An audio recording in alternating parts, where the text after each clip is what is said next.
¿Cuál es el plan, pensando en el estado de la salud? Y a estos datos, pasamos de ser, y lo tuiteaba el presidente, el ejemplo en el planeta, según la revista Times, en la prevención del coronavirus, a esto. Hoy, 1 de octubre, superamos los 20.000 muertos, 20.282. Infectados, 765.000. Concédeme, no se pudo haber evitado, no se podía.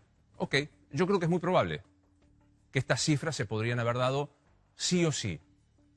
Mi pregunta es, ¿el ministro Ginés González García tiene algo para decir? ¿Habló el ministro Ginés González García? No habló. ¿Habló la muy buena funcionaria Carla Bisotti? ¿Se siguen haciendo las conferencias a la mañana temprano? Sí. Esas que se daban... No todos los días. No todos los días. Se pasa un informe y día por medio creo que hay una conferencia. Pero digo, se cambió la modalidad. ¿No hay más? Can, ¿dónde está Can? Me pregunta José Luis, el doctor Pedro Can. ¿Dónde anda Can? Digo, en serio, ¿cuál es el plan? Doctor Esper, gracias por estar con nosotros. ¿Cuál es el plan de este gobierno? El plan que Argentina viene teniendo hace, yo diría, casi un siglo ya, no es muy diferente. O sea, creo que habría que cargar de manera equilibrada las tintas sobre este gobierno, porque todos en esencia terminan haciendo más o menos lo mismo, ¿no? En todo caso, lo que habría que interpelarnos es a nosotros mismos como sociedad, ¿no? Completa. ¿Qué nos pasa? Que no podemos dejar de hacer siempre lo mismo y eso que hacemos siempre igual está mal. O sea, esto de darle gas, anabólicos a la industria, que está todo bien, digamos, la industria, pero darle anabólicos, ¿no? En este caso, 0 retenciones para la industria, más reintegros a la exportación, a la industria que hace elaboración del poroto de soja, también darle un subsidio cruzado con menores retenciones respecto al poroto. Esto se lo hemos hecho toda la vida y a la larga ese programa siempre termina o con un estallido inflacionario, con problemas de reserva, pero o sea, no es nuevo esto. O sea, ya lo probamos. Ya lo probamos. Misma medida con mismos resultados. Claro, entonces, ¿cuál es el plan de Alberto? El mismo programa que Argentina viene teniendo en el último siglo prácticamente. En el último medio siglo de ese siglo, sí, este programa ya se ha degenerado tanto. Pero tengo una pregunta que ha provocado, por ejemplo, los niveles de pobreza que acaba de publicar el INDEC. O sea, la pobreza que tenés del 40%, insisto, podés cargársela todo, Alberto, pero en realidad sería injusto porque la pobreza en Argentina hace, te diría, 30 años no existía. Pero tengo una pregunta, José Luis. Alberto Guzmán, para ponerlo en términos bien torpes, ¿Guzmán es igual a Duhovne y Lacunza? Tienen muchas cosas en común, muchísimo. Muchísimo. Willy, hoy se decidió, empiezo por algo que es muy para nosotros difícil de entender, que es retenciones, industria y minería. Digo, ¿hoy se decidió algo que vaya a mejorar o por lo menos paliar la situación de la economía doméstica? No, yo creo que tenía el Banco Central. ¿Por qué llega esto? Llega porque, número uno, tenés una corrida de depósitos en dólares de los bancos, o sea, mucha gente sacando de golpe dólares, y se verifica y se acentúa porque encima los bancos por la pandemia dan turnos, entonces todo eso genera más nerviosismo. Y también tenías una suerte de también corrida bancaria sobre el tipo de cambio oficial. O sea, nadie vende y todos quieren comprar. Y yo creo que ninguna de estas medidas tranquiliza. De hecho, hace poco se conoció que Pelle, en la reunión de directorio del Banco Central, le dijo que mañana el dólar que va a vender el Banco Central va a estar un 1% más arriba. Es decir, que acentúa el ritmo de evaluaciones diarias. Entonces todo eso va a generar mucho ruido también mañana. ¿Cómo se gestaron estas medidas, Nacho? ¿Cómo aparecieron estas medidas que hoy se anunciaron en conferencia de prensa de Martín Guzmán? Bueno, vos sabés, Luis, que el presidente agarró el teléfono y empezó a convocar empresarios. Tal vez hablando de cierta debilidad que nota en algunas espadas de su gabinete económico, se puso al frente de los anuncios, empezó a llamar a empresarios, llamó a algunos muy importantes, por ejemplo Luis Bednaza, Sergio Kaufmann, Javier Madanes Quintanilla, todos primera línea. Techin, Techin, Accenture, claro. Aluar, primera línea. Y se puso al teléfono, los convocó a Olivos algunos, con otros dialogó por teléfono mucho tiempo, tuvo un ida y vuelta, hubo 2 reuniones, 2 cenas en Olivos, una el sábado, otra el domingo, también hubo contactos telefónicos en el inicio de esta semana y de alguna manera fue peloteando, pimponeando, les preguntaba, ¿qué te parece esto? Recibía el feedback, les preguntaba, ¿vos qué harías?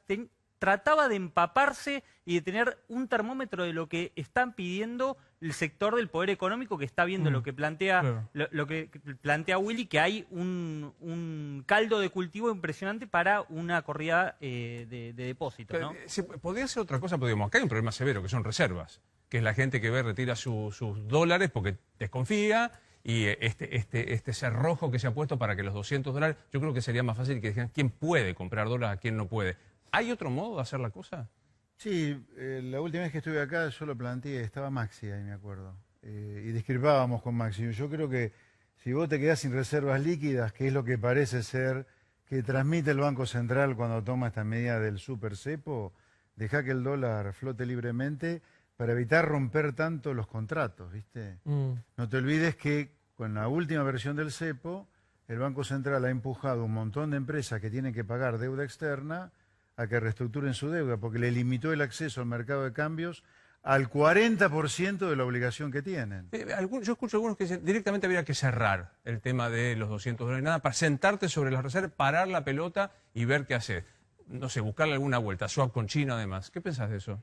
No, yo creo que habría que haber dejado flotar libremente. Si te quedaste sin reservas o con poca reserva, deja flotar. Pero eso no generaría una devaluación muy fuerte, perdón, Willy. Sí. Eso no generaría una devaluación muy fuerte que se traslada a precios, se traslada a mal humor social y genera una espiral.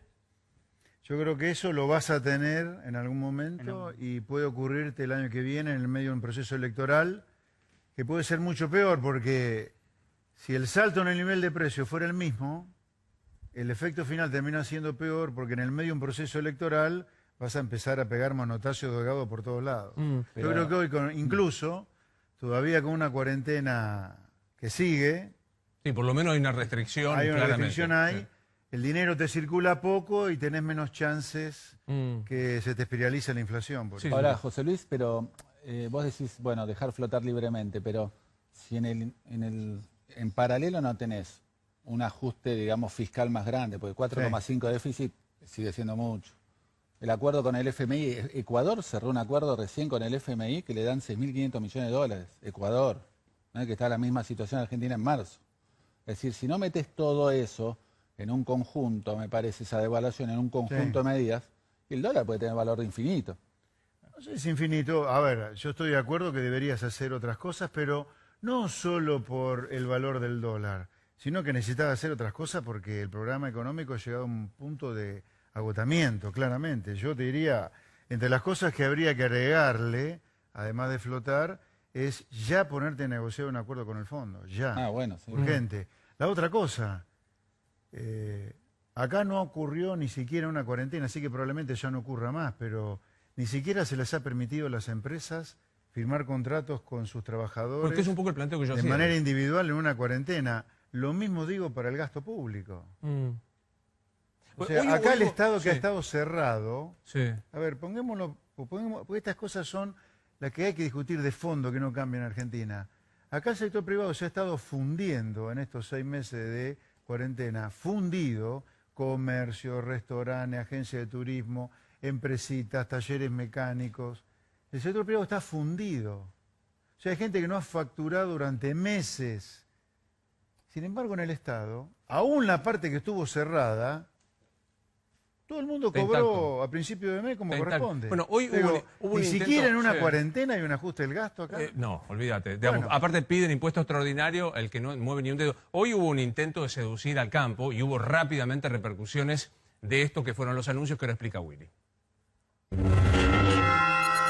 Son peor de lo que había trascendido y nos imaginábamos, ¿no? Porque se hablaba de una baja de 3 puntos por unos meses de las retenciones a todo el complejo de soja. Al grano de soja le bajan 3 puntos, pero los subproductos le bajan más, le bajan un poco más, y ya ahí entonces restituyen una cuestión que nosotros veníamos denunciando desde hace bastante tiempo, que es ese diferencial de derechos de exportación, que es una transferencia de dinero de los productores a los industriales, digamos, que muelen la soja y obtienen harina y aceite. Verdaderamente no estamos de acuerdo con el fondo de todas estas medidas y tampoco con las formas, ¿no? Porque nada de esto se nos consultó, ni se nos avisó, ni se, digamos, debatió con la mesa de enlace.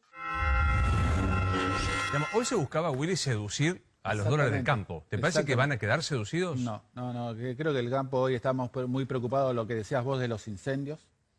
Está muy preocupado hoy la gente del campo por la posibilidad de circular entre Córdoba y San Luis y todas las trabas que hay por el tema de cortes que no pueden circular. Y esto, la verdad que no les mueve el amperímetro. O sea, el productor del campo, la soja es dólar. Y cuando yo preguntaba hoy, después de las medidas, a algunos productores, me decían, ok, ponele que la vendo. ¿Y con los pesos qué hago? Me van a pagar. Pues explícame, o sea, el productor de soja tiene cada quintal en dólares. Tiene el silobol. Los tiene guardados en silobol. Si los vendo, me los das en pesos. En pesos. Si vende la soja, me la das en pesos. ¿Y qué hace? ¿Y los pesos qué va a hacer? ¿Un plazo fijo al 35% anual? El dólar futuro se está operando con una tasa de 50, 55, acá y en Estados Unidos a 90. O sea, la expectativa de devaluación es mucho mayor. Sí, 2 veces más o 3 veces más. Entonces no te cierra.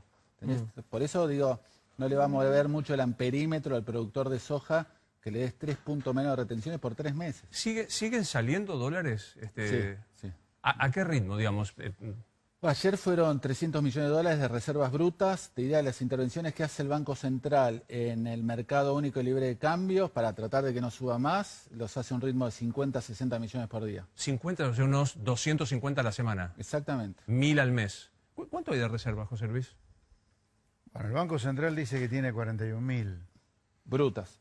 Sí, brutísima. Yo creo que a eso hay que restarle como mínimo el encaje de los argentores, o sea, la parte de los depósitos en dólares que los bancos no han prestado. Así que te quedás, ponele y le restás alguna otra cosita, 20.000.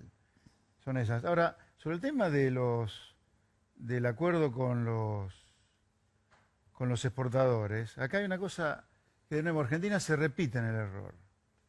Lo que ha negociado el gobierno con los exportadores, cosa imposible de que ocurra, porque las reservas no dependen de los dólares que te liquida el exportador, depende de la demanda de pesos que hace la gente. No tiene nada que ver la liquidación de dólares de la exportación con la reserva del Banco Central. Pero bueno, acá creemos que eso ocurre. Es como la persona que cree que el que provoca la inflación es el comerciante que sube los precios. Pero pará, porque yo soy de los burros que no entiende. No, no es así, no es así. Vendés, los exportadores exportan, con lo que se vende, con las retenciones, lo que se va, me los quedo yo como reserva. ¿No? Sí, pero si la gente no quiere tener, los pesos que vos emitrís contra los dólares que te vende el exportador, la vas a perder a las reservas. Si vos tenés oferta de dólares y demanda de dólares, claro, o lo que es la inversa, los pesos que se demandan y los pesos que se ofertan. Vos decías de la... Entonces, pero acá hay una cosa importante porque Argentina vuelve a repetir este error. El acuerdo al cual se llegó con los exportadores, que en realidad son los que producen harina y aceite, que pagan retenciones a la exportación por la harina y por el aceite, el productor del campo hace el poroto de soja. El chacarero, el que está tranquera adentro, hace el poroto de soja. Ese poroto de soja, una parte importante termina en las industrias que hacen la harina de soja y que hacen el aceite de soja, ¿sí? Está el chacarero y el que hace harina y aceite de soja. Los dos pagan retenciones por las exportaciones o de poroto o de harina o de aceite de soja. El acuerdo al cual llega el gobierno con los que hacen aceite y harina, yo te pongo menos retención a vos que la retención que le pongo al chacarero que produce poroto. Entonces, a cambio de ese diferencial, que hace que el poroto de soja sea mucho más barato que antes relativamente, vos liquidame más. Entiendo. Pero acá, al chacarero se lo han fumado en pipa. Con claro, pero al chacarero, y con esta característica ahora, de Willy, digamos, yo no voy a quedar... Que eso de fumarse en pipa al pobre chacarero implique más reserva, pero no. Es como si yo dijera, existe Alicia y el País de las Maravillas. Recién hablabas del Fondo Monetario. Los que tenemos unos cuantos años, salvo Esper y yo, que son todos jóvenes, por supuesto, nos acordamos de Teresa Terminacián, de Anup Singh, de todos los enviados. En la Argentina es un país raro, donde el ciudadano que le gusta leer los diarios aprende quién es el enviado del Fondo Monetario. En cualquier otro país del mundo no existe esto. Está por venir la misión y ha planteado algunas cosas, Rosario. Sí, llegan el martes los directivos del Fondo Monetario Internacional en un escenario en el que el diálogo entre el oficialismo y la oposición está totalmente roto. ¿Qué dijo ya el Fondo Monetario por teléfono? queremos reunirlos. Puede ser el Fondo Monetario Internacional el que haga de mediador con la oposición, porque pidió, como primera reunión... No, vos sabés, Rosana, pidió- yo te respeto. Para nosotros, todo animal está feliz de tu incorporación. Nos parece, has tenido informaciones muy importantes. ¿Que el fondo va a mediar entre Macri y Cristina? Bueno, no va a poder sentar a Macri y a Cristina, no pidamos tanto tampoco, Sí. no los va a poder sentar, pero pidió una primera reunión con todos los jefes de bloque del oficialismo y de la oposición. Los quiere volver a juntar después de los cruces que tuvieron en la Cámara de Diputados. En el oficialismo reconocen que se tienen que volver a juntar con la oposición, tienen que tratar de presupuesto, hay leyes que tienen que avanzar, por lo cual se viene una reunión con el fondo en el medio de los dos sectores para acordar cuál va a ser la negociación y para presentarles el plan, que para vos no existe, el plan que hay para de avanzar. paso me factura el tema. No, pero digo, no deja de ser muy particular ver al peronismo reunido con el delegado. ¿Sabemos cómo se llama el delegado del Fondo Monetario? Vienen dos delegados, una mujer y un varón, que ahora no me acuerdo el nombre, porque son Obvio. Luis Cubedo. dificilísimos. Ahí Luis está. Cubedo. Ahí está. ¿Cómo se llama? Luis Cubedo. ¿De dónde Venezolano. Venezolano. Pero está en el Pero fondo no hace está 30 claro, años. no Hace vive- 30 años en el Sí, fondo. sí, no es chavista, Sí. tranquilo. No. De hecho, estuvo viviendo en No estuvo. Argentina, ponele en el 2005, 2010, estuvo viviendo en Argentina. Hay un montón de acusaciones, José Luis, de que esto es la réplica del gobierno, de la gestión económica de Cristina Fernández. Que yo a esta altura sé que va a provocar algún desmayo, digo, me parece injusto achacarle a Cristina una serie de cuestiones. O sea, me parece que es Alberto el que toma la decisión. Su delegado se pelea con los jueces. El ministro de Economía es propio de Alberto, aunque habla con Cristina. La ministra de Justicia es albertista. La ministra de Seguridad es albertista. ¿Es lo mismo lo que estamos viendo hoy desde el punto de vista de modelo de país y de economía en particular, la gestión Alberto que la gestión Cristina? No me parece. Todavía no. Lo cual no quiere decir que no termine peor el modelo de Alberto que el modelo de Cristina, ¿no? Porque los puntos de partida son muy diferentes, ¿no? El gobierno de Cristina, o los dos gobiernos de Cristina, vinieron de una gestión con la soja que llegó a valer, si no recuerdo mal, en Chicago, cerca de 800, 900 dólares a mediados del 2009. Eso era un viento de cola infernal. Y el mundo tuvo una mirada muy condescendiente con Argentina después del incendio de 2001-2002.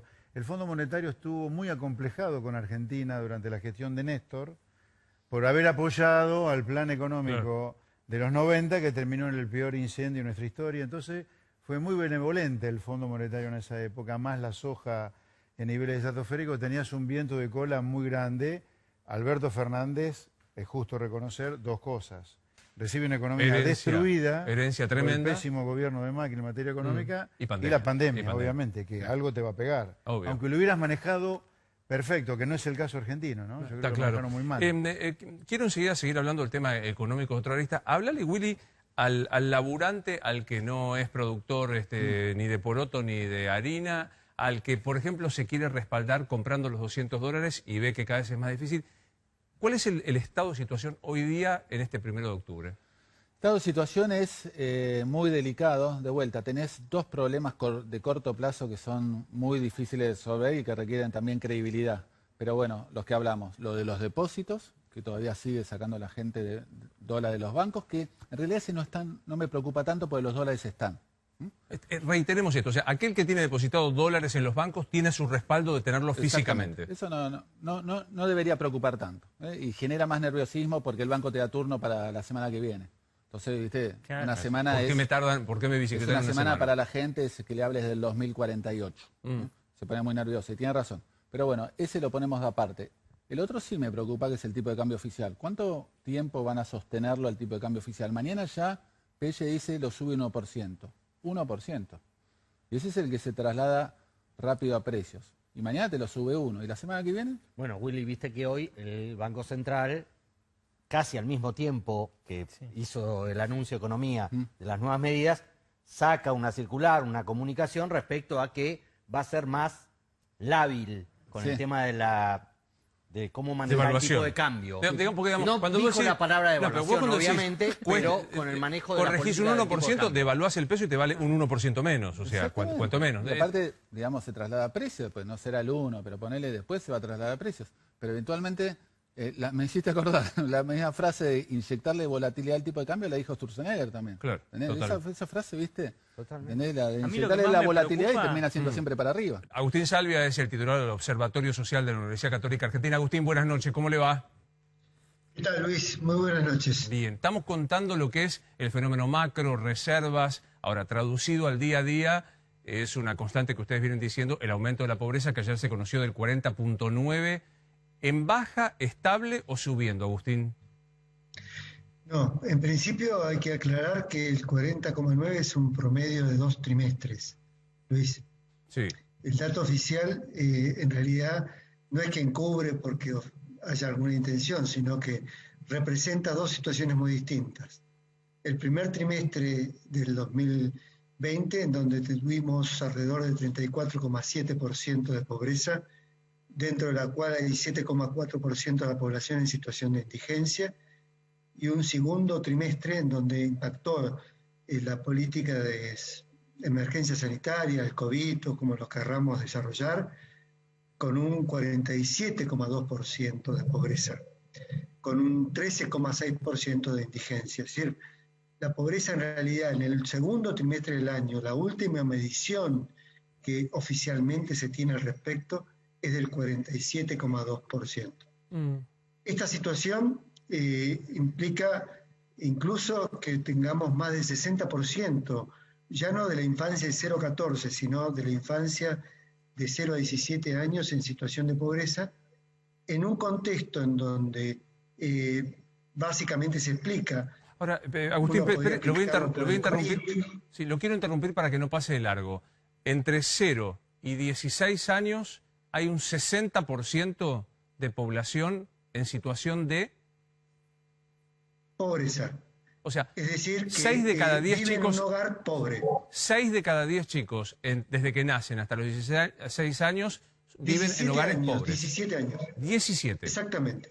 Agustín, Esa pongámosle, es la situación. pero necesito, y me parece que para la audiencia va a ser importante, que nos salgamos de los porcentajes. Porque estamos hablando de vidas. Son 8 millones de menores de edad en situación de pobreza hoy en la Argentina. Exactamente. 8 Exactamente. millones.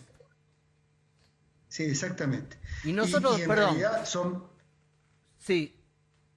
¿Te Son das 20 cuenta? millones de argentinos en situación de pobreza, porque efectivamente se detuvo, se deterioró el empleo en forma importante. Perdimos el 20% del empleo en Argentina en el contexto COVID. Esto afectó a Acá los está, hogares más pobres. sí, acá está Agustín, que Javier lo ha graficado para que entendamos qué estamos hablando. Cuéntame esta placa, Javier. Mirá, basándonos en lo que decía Agustín respecto a las cifras del INDEC, extrajimos ahí efectivamente el promedio del primer semestre, que habla de, en menores de edad, de sub-16, yo lo tenía, de 56% de pobreza en los chicos, pero según los cálculos que hace UNICEF, la proyección a diciembre de este año va a ser el 63%. Y ese es el dato. Claro, que ya son más de 8 millones de chicos pobres, que ya Agustín lo está dando como algo que está sucediendo ahora, con lo cual es de prever Que va a ser peor. que va a ser peor, con lo cual nosotros hablamos de reforma judicial, hablamos de las taser, hablamos del presidente y de la vicepresidenta, hablamos de las internas del gabinete, y no nos espantamos de esto. Me ayuda, Agustín, porque los datos son escalofriantes. ¿Cuándo se considera, en términos económicos, un hogar pobre? ¿Cuál es el ingreso para que una persona esté viviendo por sobre un hogar pobre? A ver, Luis, tenemos, en términos oficiales, la medición de la pobreza oficial se establece como criterio la capacidad que pueda tener una persona, dependiendo de su edad o sexo o nivel de actividad, para cubrir una canasta básica alimentaria. Esto fija la línea de indigencia. Y la pobreza es cuando sobre esa canasta alimentaria se establecen criterios de funcionamiento social. Entiendo. Vestimenta, movilidad, mantenimiento de la vivienda.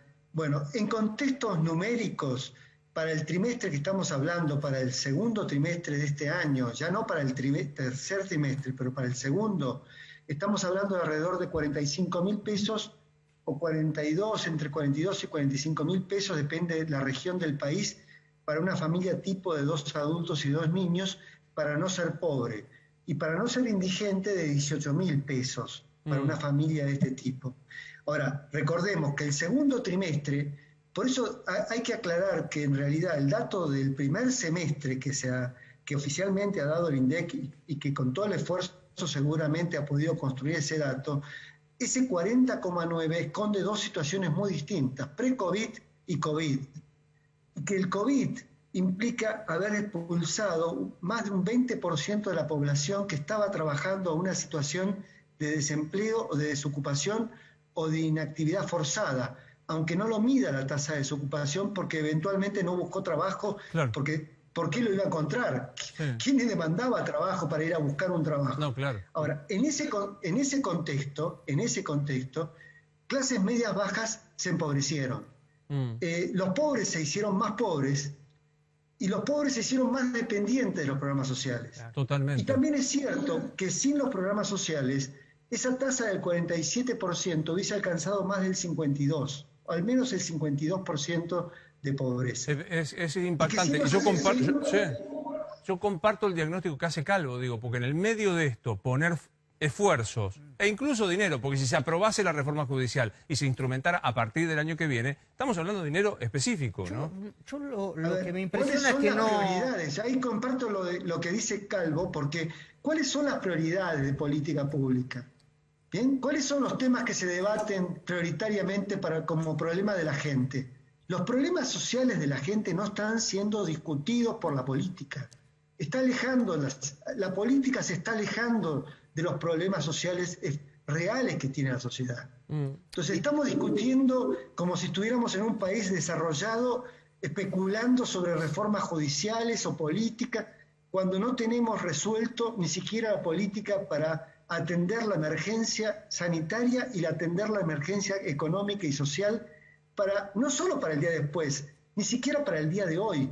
En ese contexto, bien, esta situación marca que la agenda política parece estar desubicada, desorientada. Sí, total. ¿Compartís este diagnóstico, José Luis? Digo, yo me quedo muy conmovido con lo que decís, Javier. Me parece que deberíamos reiterar. Hoy, en este momento, hay 8 millones de chicos, desde que nacieron hasta los 17 años, 8 millones de pibes son pobres, que están en hogares pobres. Sí, yo ahí marcaría algunas cosas, ¿no?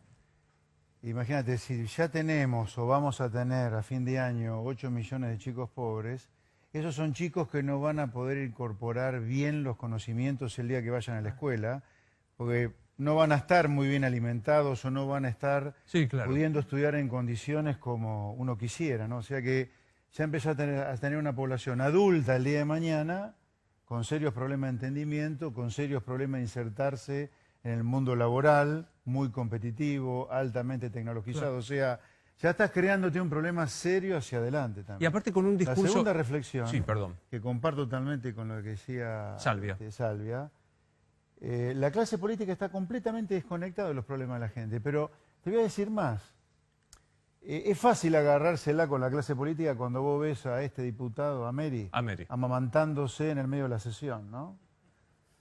Ahora, eso es bizarro. Ahora, una cosa menos bizarra son los planes de obra pública de Kicillof. O sea, vos anunciás planes de obra pública cuando no testeás a nadie, cuando tenés al borde del colapso del sistema de salud. O sea, sin ir a algo bizarro como el caso de Ameri, vos decís obra pública, qué bueno, pero esperá, ¿cómo? La urgencia no es esa tampoco. La urgencia no es la obra pública. No, pero ¿cómo no va a ser la urgencia un techo para familias? Esperá, la urgencia es que vos decís todos los días se nos va a colapsar el sistema de salud. No, pero ¿cómo no va a ser una urgencia el techo, El problema es la salud hoy. ¿Cómo? La urgencia es la salud. Eso no se lo tomo. ¿Cómo no va a ser urgencia darle techo a familias que no tienen dónde vivir? Vos tenés una urgencia más urgente todavía. Que seguís encerrando para a la las gente, personas que están en Guernica es una urgencia esa, ¿eh? No es para nosotros, acá en Palermo. Seguís encerrando a la gente, fundiéndose, porque no testeás de manera masiva, y el único recurso que tenés es una cuarentena animal. Pero ¿cómo va a comparar la cuarentena con la falta de techo, Espert? Para la Pero, gente hombre, que está bien estamos Guernica, hablando de urgencias de las urgencias. Claro, o sea, no estamos hablando si está bien o está mal. pero usted mismo está lo plantea, perfecto, cómo está- esa esperá, persona está no va perfecto, a querés incor- hacer obra pública, está bien. No ¿Querés es que- obra pública, es un plan de vivienda. No, pero hombre, escúchame. Sí. Este es un gobierno que te dice que no tiene un peso partido al medio, motivo por el cual va a grabar las grandes fortunas. O sea, tiene las arcas exhaustas. Si vos tenés las arcas exhaustas, dedicado al tema crítico que es la salud hoy. Ahora, hay algo que decía recién Agustín Salvia que me gustaría, si bien no es su especialidad, Agustín, para preguntarle, que recién deslizó José Luis Esper, que es el tema de los chicos pobres que van a tener dificultades del acceso a la educación en una educación totalmente cerrada.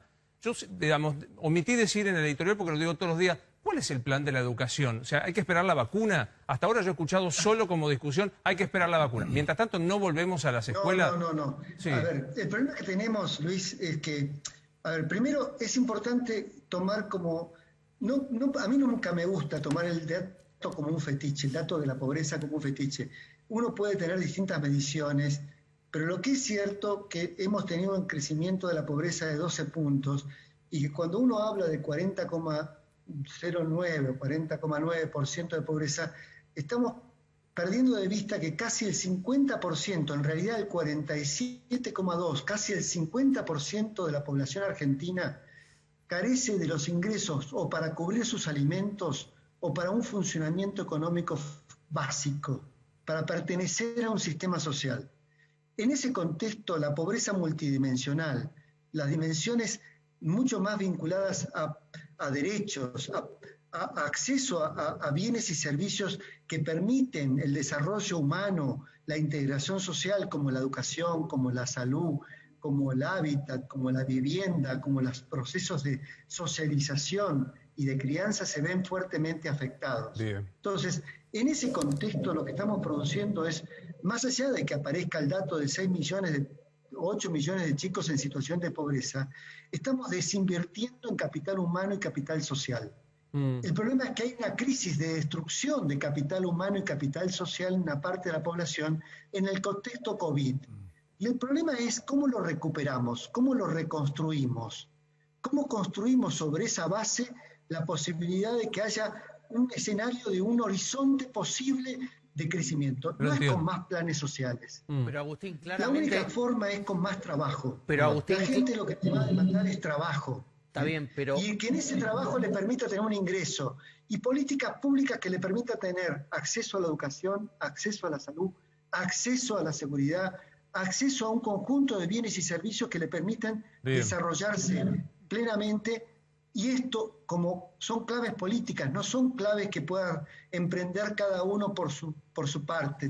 Una pregunta para cerrar de Javier Calvo, sí. Pero Agustín, Javier, sí. claramente ese planteo que vos haces, con el que coincido, 120%, no es lo que se discute en la política.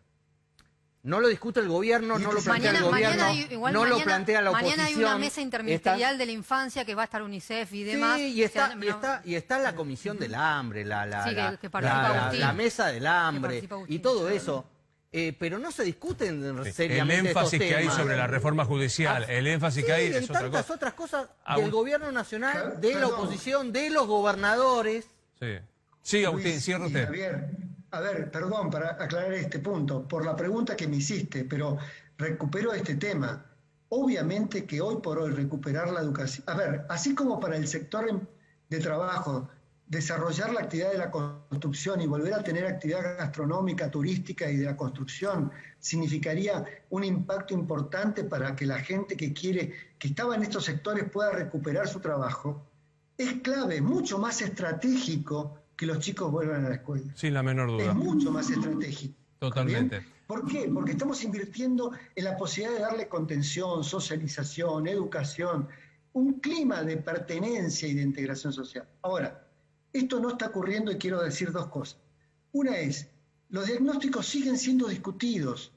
Es como si cuando uno dice, miren, la verdad, la pobreza no es 40,9 como aparece en tu banner.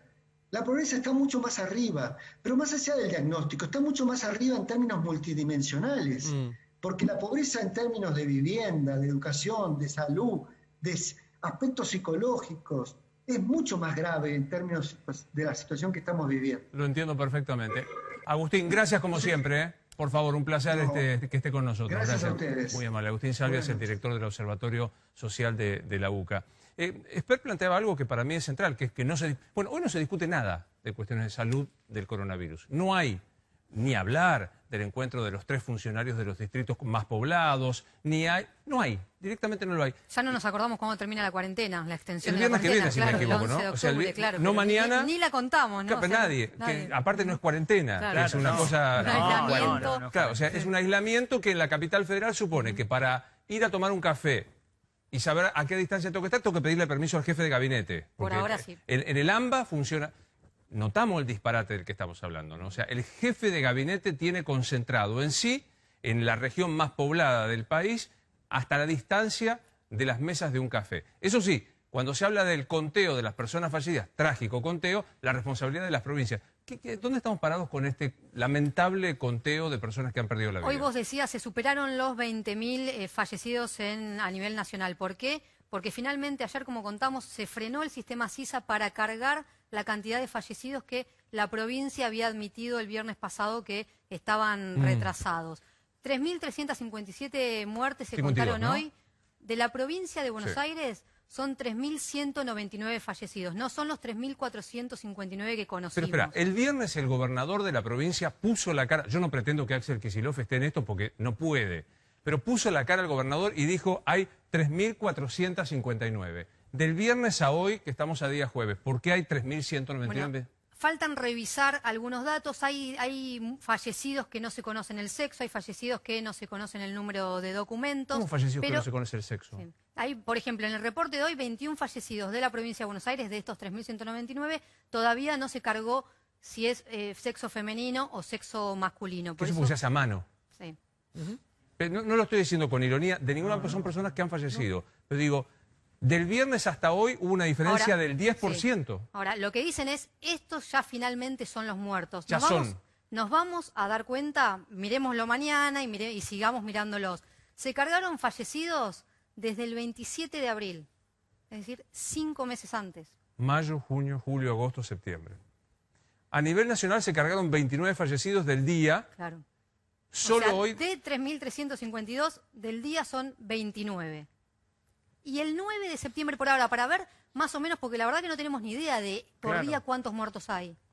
No sabemos. ¿Cómo que no sabemos? Claro, No por sabemos. día no tenemos ni idea de cuántos muertos hay. Entonces, para Depende ver... de cuándo los cargan, Luis. Claro, para ver... Pero si para tomar decisiones de si abrir o cerrar actividades se tomaba en cuenta la cantidad de personas fallecidas en ese momento. y No tenemos ni idea. Por eso, si vamos al registro anterior, el 9 de septiembre es el registro récord de carga de fallecidos. Ahí vemos que en el día fallecieron 308. Mirá cuántos cargaron hoy, 15. ¿Qué te sugiere todo esto, José Luis? Y esta política nos está matando literalmente, ¿no? Yo no puedo creer que no haya nadie que sea el pato de la boda, aunque más no sea como gesto político. Que diga, bueno, la verdad Una me equivoco. renuncia. ¿Cómo vas a descubrir, cómo vas a levantar ahí más de 3.000 muertos más? Alguien tiene que renunciar. La verdad, bueno, quedó algo por agregar Ginés de esto. debería haber renunciado ya. ¿Perdón? Ginés debería haber renunciado hace rato. Ojo, en una de esas es candidato. ¿Eh? Ojo que en una de esas es candidato. Y perdón, y todo el comité ¿A qué? asesor, y A todo el comité diputado- asesor del presidente. Pero tiene ganas, porque supuestamente ya no tenía muchas ganas de asumir como ministro, ¿no? Que proponía... Alguien le preguntó. Claro. Alguien le preguntó a ver si quería ser candidato a diputado. Bien, gracias José Luis, muy amable. Gracias a todos.